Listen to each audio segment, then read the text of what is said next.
The value of having it documented is when you replace yourself and you're able to then train other people on how you do or what you do without you having to continually repeat yourself. And they're able to then follow the instruction of what is expected because the systems and processes are documented. The person that's really organizing the structure of the business and the operations, right? The artist I'm looking at, and correct me if I'm wrong, maybe he's the artist. Ooh.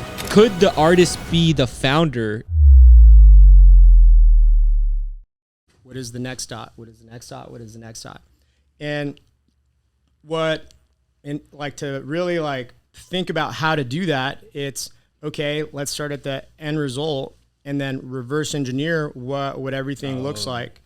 And so whether you use a circle with dots and then you aim to connect dots, or if you lay something out in bullet format or sequence of steps, and you can do this for really anything. And I would say everyone already has systems and processes in their day-to-day life. They're simply just not mindful of the systems and processes, or they're not documented somewhere where you could visually see them. But everyone has a way of how they wake up, what they do when they roll out of bed, and what the next 20 to 45 minutes look like from the moment they wake up. It's usually, I would say typically it's exactly the same, if not damn near very similar on a day-to-day basis. And how you do your day-to-day stuff, it's just not documented on a piece of paper on what you do and how you do it. And then the same goes when you're in the office doing your work. There's whether you have to put the pen here, the notepad here, and you get the phone ready in a certain way to set up your chi or your zone, whatever you have going on. There's an order of operations that you do. It's just not documented there. And the value of having it documented is when you replace yourself and you're able to then train other people on how you do or what you do without you having to continually repeat yourself. And they're able to then follow the instruction of what is expected because the systems and processes are documented. SOPs. Yeah. So what would you say to the person that's listening to this? Because maybe, and let's kind of think a little outside the box, right? There's a lot of people that are successful that run businesses that are not organized, right? 100%. There are. And you could certainly, you can. I'm friends with some. Right? And they're you see them crushing it. Yeah. And I think actually that's a common thing because my sister, she's right next door and she does taxes, right? And one of the things that I see her deal with constantly is there's business owners all the time that don't have their finances together, but they're multimillionaires. Yep. Right? There's people that are millionaires and they don't even know they're millionaires, right? Yeah. So it's what would you say? Because I know there's several different types of people, right? Yeah. That maybe don't operate off of systems and checklists and spreadsheets and stuff like that. Yeah. So they're going with that. There are three types of people, right? There's the entrepreneur, there's the artist, and then there's the manager. Typically, you are predominantly one of those three. And you have a secondary that you are more inclined to than the last. And I would say for the longest time up until 2023, I would say that I was initially manager, then entrepreneur. And I would say manager over entrepreneur because I was regimented. I followed more structure, and that came from that Marine Corps lifestyle that I grew up in as an adult. Now, as I got into self-development and also the Marine Corps recruiting environment, I began to grow or further develop the entrepreneurial side of me. And to describe the three types of people, the entrepreneur, they see opportunity and they just want to pour gasoline and make it go up in flames. The bigger the fire, the better. That's the entrepreneur. They don't give a shit about anything else. They just want big flames and as big as they can get. The manager, who will be more procedures, systems, and that element, they're the ones that will tell the entrepreneur, no. Let's bring that back. Like, we can't do that until we do this. And if we do this before we do that, it's going to be all bad. And so the manager will be the one who will contain the entrepreneur into their box per se. And then the artist, they don't care about what the end user or the consumer think, feel. They don't care about their feedback. They are an artist, and you either like their output or you don't like their output. They simply don't care. And whether their business is failing, it's just not meant to be. And so that's the artist of things. And if you think about whether you see this artist person as a chef of some kind, when this person is so indoctrinated into their skill set, they don't give a shit about whether people like their food or not. They're not going to change the recipe. No, you cannot substitute. Like, this is the dish. You either like it or you don't like it. And then that's where the manager is like, oh, come on, like, we got to shape this up. Or the entrepreneur's like, can you make a variation? And so, right. Is this from a mentor told me to read a book? I can't think of the name. It talked about those four. I think there was another one too. I don't know. I forgot what it's called. It's gonna come back to me. But it talked about those exact things where you have the entrepreneur, but you can't be all. You're only one, right? Or one at a certain time. Yeah, I'm not sure at like if it's one at a time, but it's like your personality, your traits, and the type of person that you are. I love that. And I've heard that there's a book, but I've never read the book. I learned the concept of those three people by going to a one-day workshop about business, and that's awesome. And it just stuck with me. That's huge. And because at that point in time, when I heard it, I was just like, I'm an entrepreneur. And then they went around the room. There were like 20 people, and they wanted everyone to introduce themselves and say which of the three they felt like they are and why. And so this was in my early stage when I had the ATM businesses, the ATM business. And at that point, I had 3 ATMs. And when it got to me, I was like, hey, my name's Andrew. I have an ATM business. I identify or I align with the entrepreneur. And the guy who was facilitating, he was just like, okay, well, that's cool. How many ATMs do you have? I have 3. He was like, cool. How much money do they make? The 3 ATMs generate like $1,500 a month. He was like, that's pretty awesome. Why don't you have more ATMs?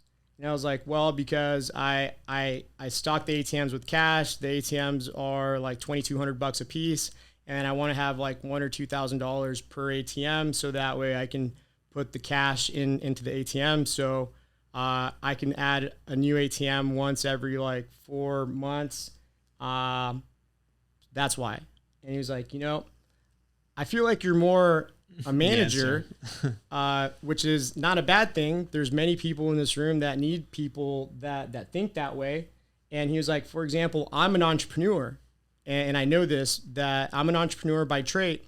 And if I knew that 3 ATMs generated $1,500, I would then want to figure out how can I get 30 ATMs?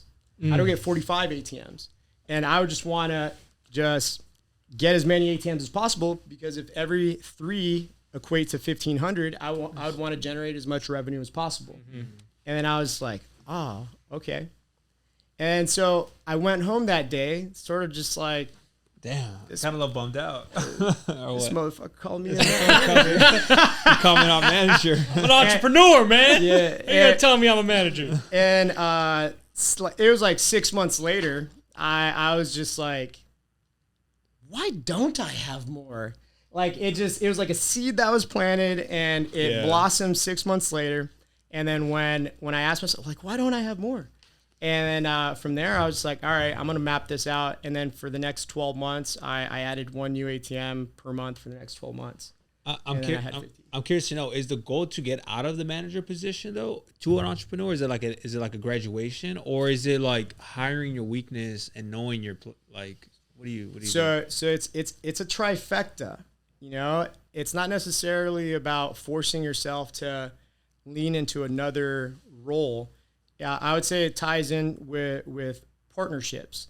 So if you were ever to consider becoming a partner with someone, they should not be the same trait as you.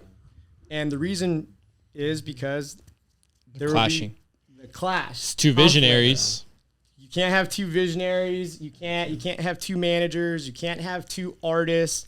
They will bicker and not see eye to eye, and that's really the variable. So when most partnerships in business, they don't work out, it's because the dialogue between the partners, they just can't get on the same page. And then so they're not in sync. They're not operating in unison.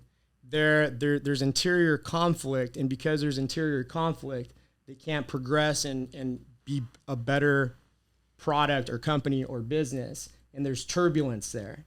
And depending on how large the company is, the turbulence, it'll be felt. Mm-hmm. There will be a ripple effect in that element. So if you are the entrepreneur, ideally you'd want to then partner with a artist or a manager. The artist, they don't know shit about business, and then you are in it. So if you have the artist, then you are the one that would then complement to be able to monetize and make it happen.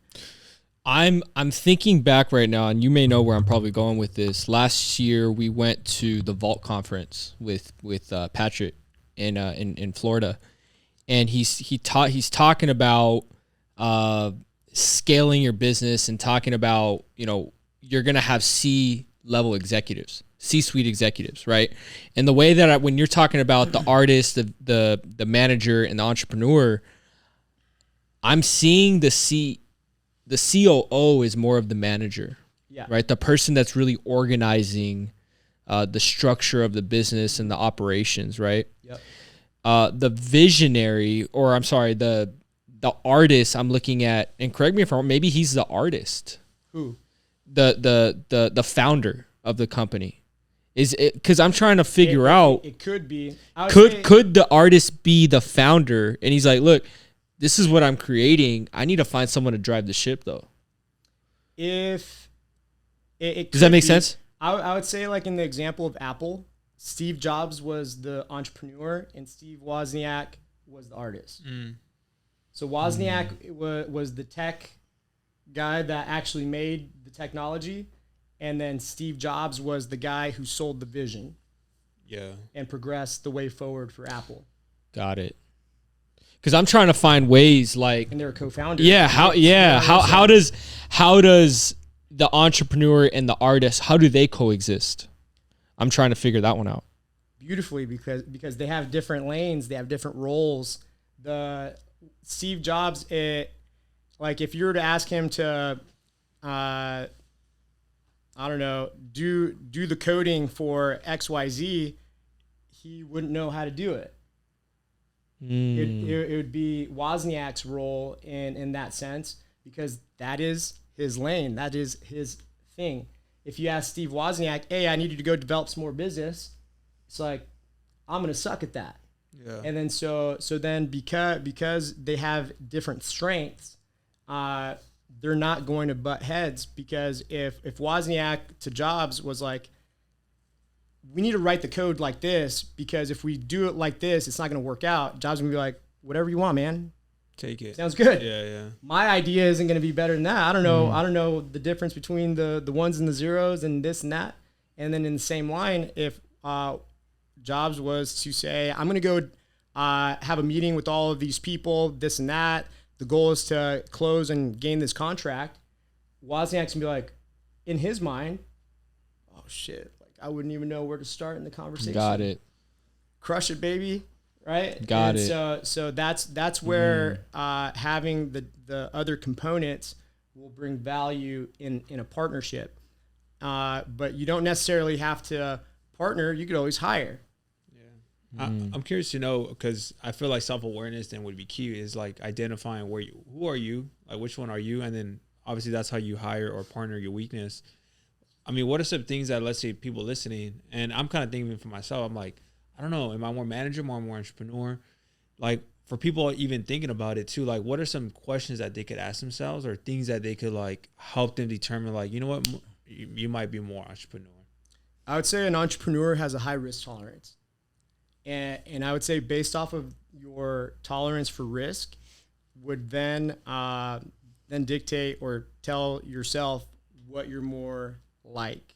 Because I would say on the entrepreneurial side, if you see opportunity, you're looking at all the ways that you can win in that environment. And you have a certain level of confidence in your abilities to implement or execute.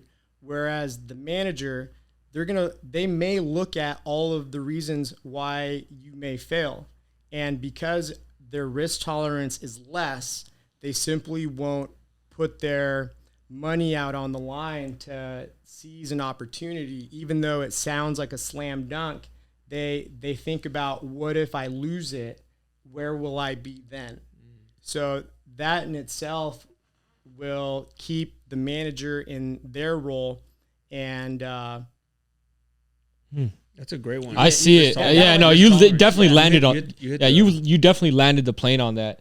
So again, like going into this year, guys, like you guys you're planning out your year, and I think self-awareness is something that's very big, right? I even for myself, I'm sitting here listening to Andrew. I'm like, man, am I more the entrepreneur or more? Do I love to be more of the artist, right? Or am I even the manager more? Sometimes I get caught in the manager role sometimes for my own business. And it's like, I started a business not to manage it, right? So it's like, no, there's definitely a lot of self-reflection, a lot of self-awareness that needs to happen for entrepreneurs. And we have to really identify what role it is that you're playing in your business. Because I feel like once you identify that and you have clarity on that, then you could really just gain a bunch of momentum towards whatever it is that you're trying to accomplish. So anyways, we'll continue this episode. Make sure you guys like, subscribe. If you found value in it, drop a comment down below and share it with somebody. The best way that we're going to be able to really make this podcast get to the next level, guys, is make sure you send it to somebody. Ask them, hey, Johnny, are you a visionary? Are you the, I keep wanting to say visionary. Are you the artist? Are you the manager? Or are you the entrepreneur? Right? Let us know down in the comments below. One thing I want to add to that too is we're always more self-aware when other people do it. So like you're saying, send it to a friend and ask him what he thinks of you. Because many times we're blind. It's a good conversation starter. Yeah, we're blind to ourselves. All right, guys. Peace.